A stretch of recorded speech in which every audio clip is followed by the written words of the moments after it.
What's up guys, my name's Brandon, and the iPhone SE and the iPhone XR are the current cheapest iPhones available for purchase on Apple's website. So I wanted to do an in-depth comparison between both of these budget-friendly iPhones and hopefully help you make the right purchasing decision. Now this is going to be a follow-up to my should you buy the iPhone SE or iPhone XR video that I posted about a week before the iPhone SE actually released. And I needed to do this follow-up because at that point I didn't have the phone in my hands, and since I've been using this as my daily driver for about a week now, I have a lot more thoughts and, some things that actually surprised me to share in this video. All right, so first things first, the iPhone SE has absolutely blown me away so far. I did not expect to be liking this phone as much as I do. But with that being said, I do still miss a few things. And one of the first things, of course, is going to be that much bigger display like we have on the iPhone XR here. So the iPhone XR has a 6.1 inch Liquid Retina display, while the iPhone SE has a 4.7 inch Retina display. And of course, with that display means a higher resolution on the iPhone XR, but the pixel density is the exact same on both devices at 326 pixels per inch. So there's not really a big difference in quality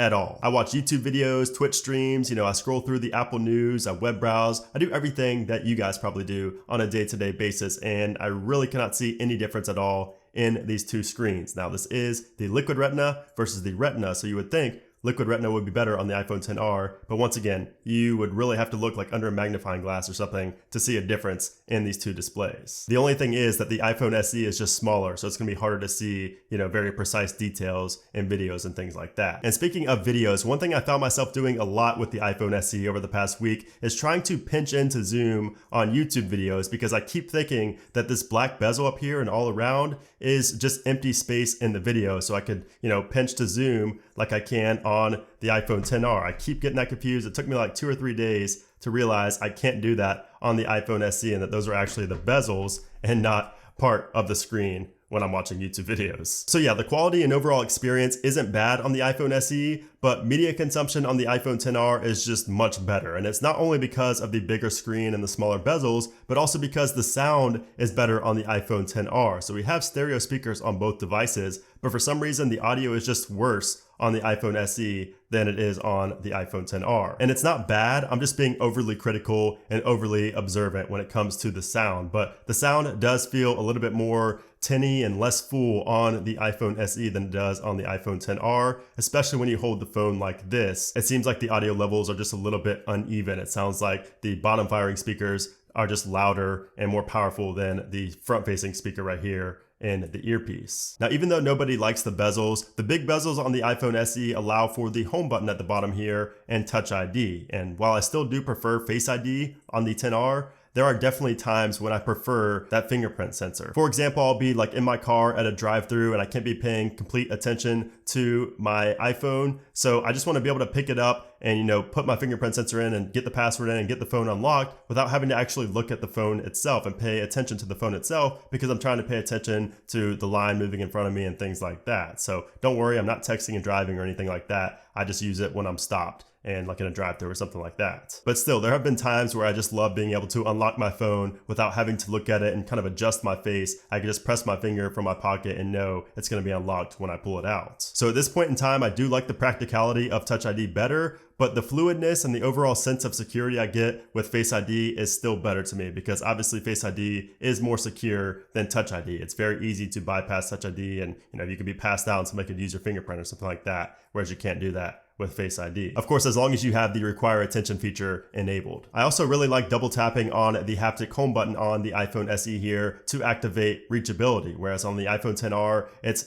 easy if you know what to do, but sometimes you can see right there, it'll pull down like spotlight search, you'll click on an application or something like that. It's just not as easy and straightforward as it is on the iPhone SE, which I like. Now, reachability, of course, isn't as needed and as necessary on the iPhone SE, just because you can already pretty much use it with one hand. It's still nice to have. But on the iPhone SE, of course, you pretty much need it, because you'll be able to pull down the control center up at the very top a lot easier. But on the iPhone SE, you pull up the control center from the bottom, which I think I actually like better than pulling up from the top right on the iPhone XR. The only thing I don't like about the control center on the iPhone SE is that when you pull it down, sometimes I'll pull down like that. I'll pull down my brightness on accident when I'm trying to close it. So it's a little bit annoying, and sometimes I'll just have to press the home button to get back to the home screen, but that's really my only complaint with the control center on the iPhone SE. So now let's talk about that camera, because this is an area that was all speculation in my previous video, but now that I've actually used these two phones side by side, I can tell you one thing. My original prediction was correct. So the iPhone SE does take better photos than the iPhone XR, and once again, it's due to that A13 Bionic chip and the second generation Smart HDR. So not only is the camera quality better on the iPhone SE, but the features inside of the camera application itself are also far superior to the iPhone XR. So this is all you get on the iPhone XR. You don't get any kind of option to change your quality or anything like that. You have to go into settings to change all that. But on the iPhone SE, we get the iPhone 11 style camera. So we can swipe up right here, and you can see we get all these options down here for the camera. And if we swipe down and go over to video, you can see up in the top right, you can actually change the video quality. So if you go and tap on HD, it'll change it to 4K. If you tap on 30, it'll change the frame rate to 60, and you can go through all of the different modes straight from within the camera application. No need to go into settings. And again,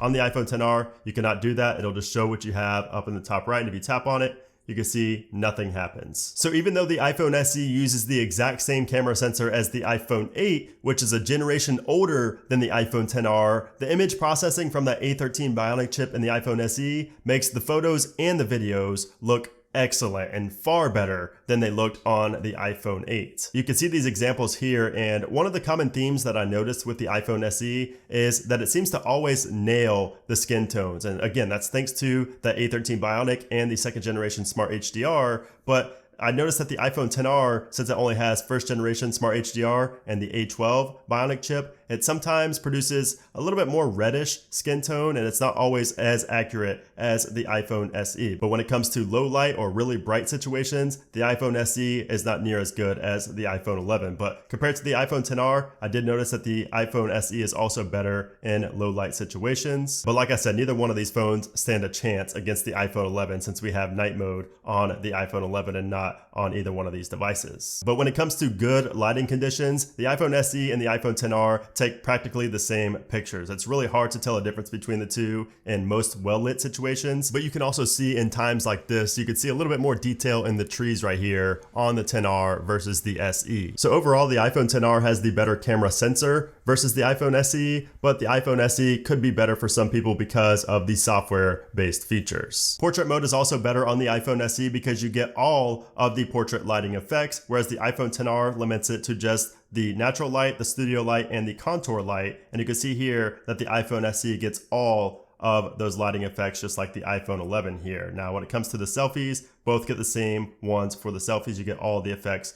for the selfie camera on the iPhone XR, but for some reason, not on that rear-facing camera. Now, speaking of that front-facing camera, both have a 7 megapixel sensor, so you're gonna get very, very similar results. You can see the skin tones are a little different even there in the preview as far as my skin goes. And really the big difference I noticed is in video. If you go to video and take it back, you can see you get a much wider shot with the iPhone SE than you do with the iPhone XR. So that really comes in handy with like FaceTime calls or whatever you would be using a front-facing camera with. It's always nice to have a wider angle on that front-facing camera just to fit more into the frame. I also wanted to point out that you only get 1080p 30 frames per second video on the front-facing camera of the iPhone SE, whereas you get 1080p 60 frames per second on the front-facing camera of the iPhone XR, despite both of them being very, very similar and having 7 megapixels apiece. Now, I didn't want to admit this, but I do also miss Animoji and Memoji like we have on the iPhone XR here. It's super fun, especially on FaceTime calls, to like make yourself an animal and just kind of make the conversation a little bit funny, bring a little bit of humor to it.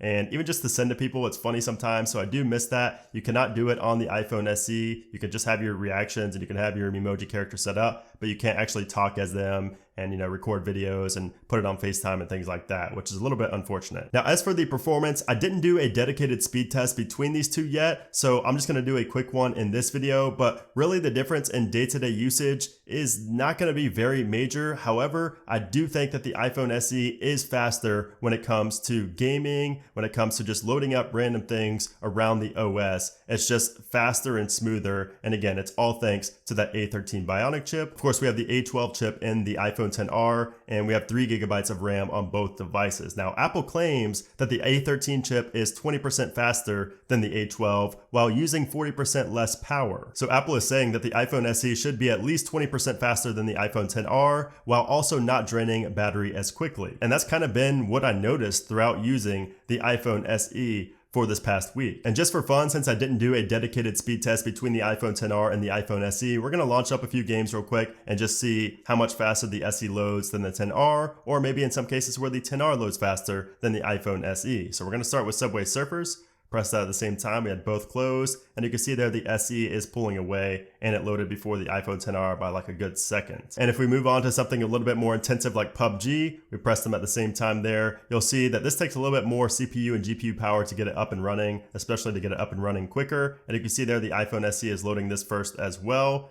Not by that big of a margin, but you can see still just loading up these games is even faster on the iPhone SE, and just navigating around again seems smoother than the iPhone XR. And as far as the RAM management goes, both have 3 gigabytes of RAM, so I really could not tell a difference in terms of RAM on either device. Now, as far as the battery life goes, I hope you guys all saw my big battery test comparison video. I will leave that linked up in the cards and down on the description in case you somehow missed that big video, but if you watch that video, you would know that the iPhone XR does get slightly better battery life than the iPhone SE. And by slightly, I mean over an hour more of on-screen time. So I would expect at least 1 to 2 hours more battery life on the iPhone XR than the iPhone SE. And that's kind of expected when you have a 2942 milliamp hour battery compared to an 1821 milliamp hour battery on the iPhone SE. It's essentially 3000 milliamp hours versus 2000 milliamp hours. So kind of expected, but that is the case with battery life. But still, the iPhone SE battery can usually get me through most of the day. But I do also realize that I'm using my iPad Pro a lot more for media consumption now, just because it's a lot more enjoyable. I don't really like watching tons of videos and tons of content on the SE just because it's really not big enough. It's not really made for watching, media and movies and things like that. So that definitely factors into why I'm using my iPhone SE a little bit less than I would be using the iPhone XR. But still, I have absolutely no complaints about the battery life on the iPhone SE, especially since it has that same battery as the iPhone 8. It's pretty impressive what Apple can do with software and also with the A13 Bionic chip. And thankfully, both devices can wirelessly charge because they have the glass back. Also, fast charging. We have fast charging on both devices. I think that's a really great underrated feature of the iPhone SE. Apple did not have to include that, but fast charging makes a huge difference on the iPhone SE, especially since that battery is so small. And I also realized that it's a lot easier to set my iPhone SE on a wireless charger just because it's a lot smaller of a device. It weighs less, it's thinner, and it's just easier to manage, I guess. Like even in your pocket, you'll notice a pretty nice difference in the two. It's a lot smaller, a lot more compact as expected. I didn't really say a lot of that just because it's kind of given. And lastly, I wanted to talk about the pricing and which one you should buy. So this is a follow-up video to my what should you buy iPhone XR or iPhone SE video. So I wanted to give you guys an update on my take on which one of these devices you should buy. So the iPhone XR starts at $599 and the iPhone SE starts at $399, both 64 gigabytes to start with. Now, I still love the iPhone XR to death, but there's really just no denying at this point that the iPhone SE is clearly the better value here. Not to mention it's going to last at least 1 year longer than the iPhone XR in terms of software support much later down the road. So if you don't mind the older looking front design, I can't really say the overall design because the back of the iPhone SE looks modern. It has a glass back and the centered Apple logo. It just looks a lot more modern than the front. But if you don't mind the older looking front design with Touch ID and slightly lower battery life, then the iPhone SE is a no-brainer purchase for this price. Not to mention, it's a lot easier to just carry around and use on a daily basis since it's much smaller, it's much thinner, it's a lot easier to put on your wireless charger, it's a lot easier to take in and out of your pocket things like that. Now that $399 price is enticing, but then again, you only get 64 gigabytes. So my recommendation to you guys for the iPhone SE is just to pay $50 more and go for the 128 gigabyte model for $449. It's still $200 less than the iPhone XR. But once again, that $50 is going to be well worth it if you plan on keeping this phone for at least a few years. But on the flip side, if you want a more modern design with a bigger, better display, with Face ID, and with better battery life, then the iPhone XR may be for you. However, I think at $200 more than the iPhone SE, I think that's a little bit much, and I think that the iPhone SE is going to have to be the better value here of these two for pretty much everybody. Now, with that being said, if you are really set on getting the iPhone XR, I would definitely go the used route. I would look at used ones on eBay or Facebook Marketplace so you can get one for about the same price as a new iPhone SE. But just comparing new to new, I think that the iPhone SE is the better value here, especially because the battery life is not that big of a difference. You know, the difference in audio quality is not that big of a difference. You get a better camera. And really the only thing that's a big difference and a big change for people is going to be that Face ID versus Touch ID. So if you want to pay $200 more, basically just to have Face ID versus Touch ID, then that's up to you. Again, these purchasing decisions always come down to personal preference. I'm just here to lay out the facts and state my personal opinion after using both phones extensively, so you can do with that information as you please. I'm just honestly really surprised by the SE so far. It's a lot better than I expected, and before I got the phone in hand, I pretty much already planned out this video, and I actually thought that the iPhone XR would be the better value and that I would end up recommending the iPhone XR by the end of this video. But I am surprised to say that I recommend the iPhone SE over the XR for sure. But yeah, let me know what you guys think. I'm really interested in hearing your opinions. Do you think the iPhone XR or the iPhone SE is a better value, new for new? Are you gonna get one of these two? Do you already have one of these two phones? What are your thoughts on everything? Let me know down in the comment section below. And of course, if you guys enjoyed this video, I would appreciate it if you gave it a thumbs up and subscribe so you don't miss. Maybe I'll do like a 3-month or 6-month later comparison between these two as well and see if the SE is still holding up just as good as something like the XR. Maybe I'll compare it to the iPhone 11 Pro Max or something like that. Just stay tuned. A lot of videos coming on the iPhone SE and of course all the other phones coming out this year. But anyways guys, thanks again for watching and I'll see you soon.